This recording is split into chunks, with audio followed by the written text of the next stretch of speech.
Let us start the next chapter.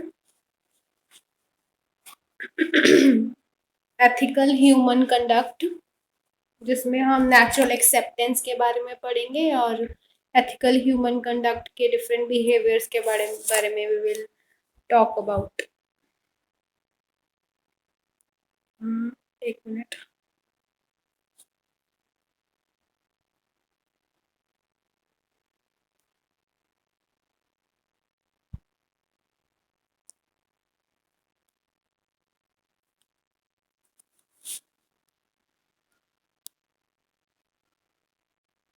ठीक है, this is visible to you.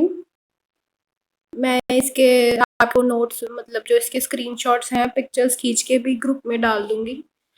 Natural acceptance में we are talking about understanding, acceptance and implementation. If any one of the three factors is missing, then the value जो हमारे पास हमारी values हैं, they are not naturally accepted to us. This natural acceptance can never be midway, मतलब बीच में नहीं हो सकती, बीच बिचाले नहीं हो सकती. Either it will be a yes, either it will be a no. एक कंप्लीट एक्सेप्टेंस होगी, मतलब बीच में कुछ नहीं होगा कि आधी आधी है आधी नहीं है. तो there will be the concept of complete acceptance of values, otherwise there is no complete. ठीक है, for example if you trust a person, you trust that person completely. ठीक है, this feeling of trust of a person has no space of distrust. ठीक है, हम या तो उसको ट्रस्ट करते हैं या उसको ट्रस्ट नहीं करते हैं. So the best way to evaluate a feeling or a value is through the process of self-exploration. Self-exploration is an important tool to identify whether a value is naturally acceptable to a person or not. Naturally accepted values are not accepted due to fear, compulsion हो, terror हो, किसी ने हम पे कोई चीज़ impose करी है, हमें उससे कुछ खतरा है, इसीलिए हम उसको नेचुरली एक्सेप्ट नहीं कर पाते हैं. तो this is the natural acceptance concept. Second इसमें चीज आती है एथिक्स. हमारी क्या एथिक्स है, हमारे क्या मॉरल है. Ethic is said to be science of conduct. Ethics are the standards of good और बैड, राइट और रॉन्ग बिहेवियर. ठीक है, वैल्यूज जो हमारी होती हैं, जिस तरह का हम बिहेव करते हैं, that are termed as ethics. And achievement of any goal of by a person in an organization, in a society by true and fair means, without any means harming the peace and prosperity. ये एक ethics है. Our ethics allow us to live together productively and in harmony. खुशी से रहें, इकट्ठे रहें और कुछ ना कुछ करते रहें, प्रोडक्टिव रहें, कि हम कुछ ना कुछ कर रहे हैं, एक जगह डंप नहीं है. ठीक है, तो यही इसके बारे में बताया हुआ है. There is a very thin line which distinguish between ethics and value. Value can be converted into the rules of behaviour that can be desired as ethic. जब हम वैल्यूज को बिहेवियर के साथ लिंक कर देते हैं तो these are termed as ethics. इसमें छोटा सा बॉक्स बना हुआ है, I hope you can see this. Values in behavior is equals to ethics, and right understanding in profession is equals to professional ethics. ठीक है, जब उसको प्रोफेशन के साथ लिंक कर देना है तो that is known as professional ethics. Values which are naturally acceptable to a student on the basis of what is internal to them helps build them in the confidence and to set goals. Their vision is not driven by any peer pressure and they have clear picture of the goal to be attained. जिसमें कहते हैं कि जिस student में अच्छी values हैं उसके पास confidence होगा अपने गोल्स को अचीव करने का. वो अपने साथ वाले किसी भी क्लासमेट, कोई पीयर जो है आपका साथ वाला, उसके कोई भी प्रेशर में नहीं आएगा. उसके दिमाग में क्लियर पिक्चर होगी कि उसको क्या चीज चाहिए, क्या गोल है उसका, क्या चीज उसने अटेन करनी है. ठीक है, next come the characteristics of ethical human conduct. Ethical human conduct is a combined representation of values, policies, and characters. Values help us to live in harmony with the family. Character help us to live in harmony in the society. And policies help us to live in harmony with the nature. ठीक है, family भी आ गई, society भी आ गई, nature भी आ गई, इन तीनों चीज़ों में। सो इसमें उन्होंने नेक्स्ट ये जो तीनों मैंने चीज़ें बताई हैं, वैल्यूज़, पॉलिसीज़ और करेक्टर, उसको फिर बाद में उन्होंने हर एक पार्ट को एक्सप्लेन किया है। वही वैल्यूज़ का पीछे जो मैंने बताया वही इसमें लिखना है कि values are the part of our ethical conduct. ठीक है, इसमें एग्जाम्पल दी हुई है relationship between the parents, children, brother and sister, teacher and student. ठीक है, इसकी एग्जाम्पल दे देनी है आपने। नेक्स्ट पॉलिसी को डिफाइन करा हुआ है, the assets of individuals include the self, I, the body and the physical resources.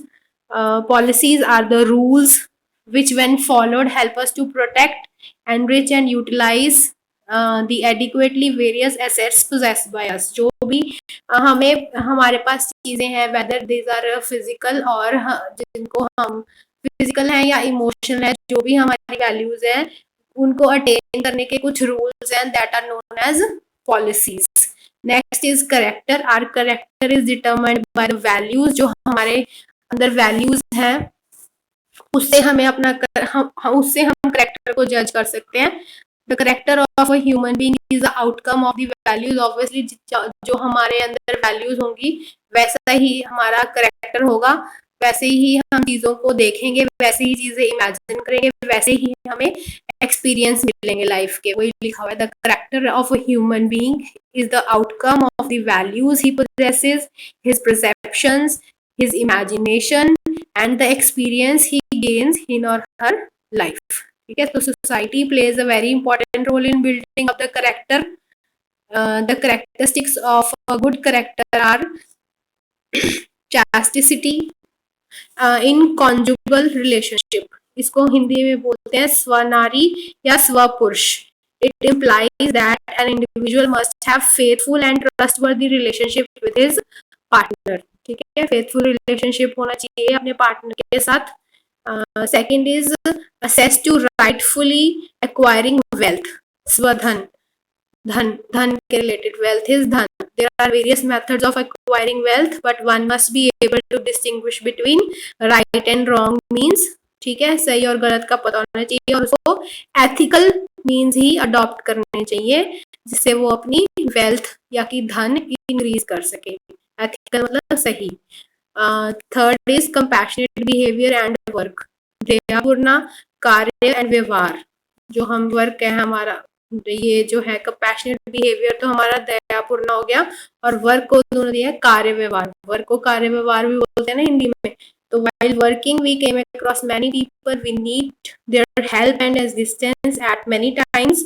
तो while taking their service we must ensure that they are not over exploited by us। ठीक है, हम जब भी काम करते हैं किसी भी जगह पे तो हमें एक दूसरे की हेल्प की जरूरत होती है, but we should make sure that हम किसी की कितनी हेल्प ना ले कि वो उसको हम एक्सप्लॉइट ही करी जाए, कि उसे ही काम ले जाए, उसका ही हम फायदा उठाई जाए। ठीक है, तो this comes under the character.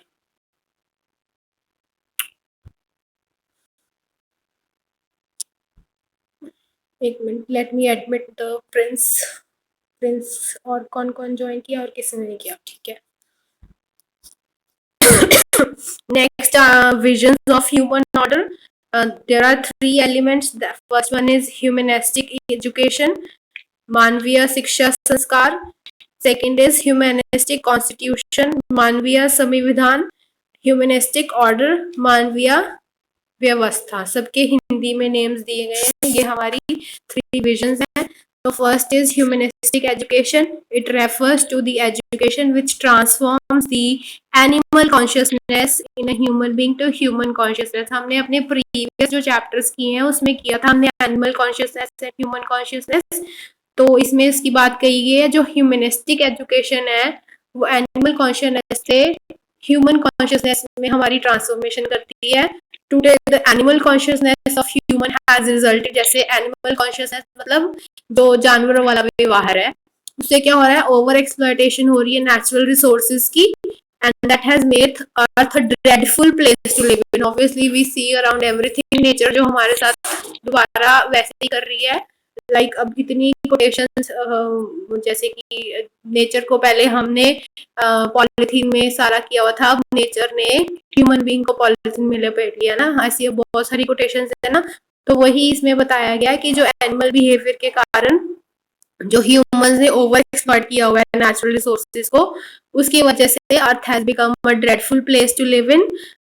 But human consciousness जो है वो that puts a check on our actions, ताकि हम सही चीजें कर सके और यहाँ पे एक अच्छी तरह एक पीसफुल मैनर में रह सके। Next is humanistic constitution. Humanistic constitution refers to the set of rules.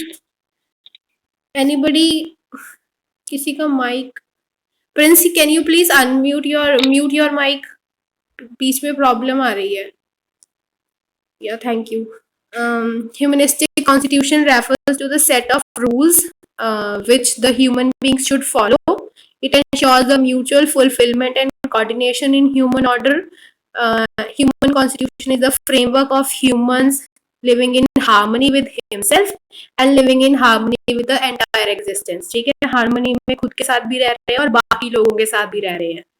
Okay, next is humanistic order, the process of right understanding the society and continuity of this process among the human beings from generation to generation leads to the human order. Right understanding के साथ society में रहना और ये आगे से आगे generation में जाना, this is termed as humanistic order. ठीक है। Next comes is the competence in professional ethics. After an individual learns how to self-explore himself, he is able to develop the following competencies. He develop a clear picture of his goals. ठीक है, उसको right understanding हो जाती है, he is fearless and उसको को existence का पता लगता है जो उसके साथ में रह रहे हैं। ठीक है, this clarity ensures confidence आ जाता है उसमें, confidence in oneself. Next is mutual fulfilment behaviour. उसका म्यूचुअली फुलफिलमेंट बिहेवियर जो है हो जाता है जब उसके पास ये सारी वैल्यूज आ जाती हैं, सारे प्रोफेशनल एथिक्स हो जाते हैं, देन ये पहले तो एक क्लियर पिक्चर आ जाती है उसके गोल क्या है, उसके माइंड में क्लियर पिक्चर आ जाती है, उसको राइट अंडरस्टैंडिंग हो जाती है, उसके सारे डर दूर चले जाते हैं, उसमें कॉन्फिडेंस आ जाता है और एक म्यूचुअल फुलफिलमेंट वाली फीलिंग आ जाती है। इसको इन्होंने आगे डिफाइन किया गया है। ठीक है, next is the holistic technologies, production system and management models. ये this we will do tomorrow because आज के लिए काफी टॉपिक्स हो गए हैं। I will send the pictures and you can look through it. अगर प्रॉब्लम हुई तो देख लेना, वैसे प्रॉब्लम होगी नहीं। ठीक है।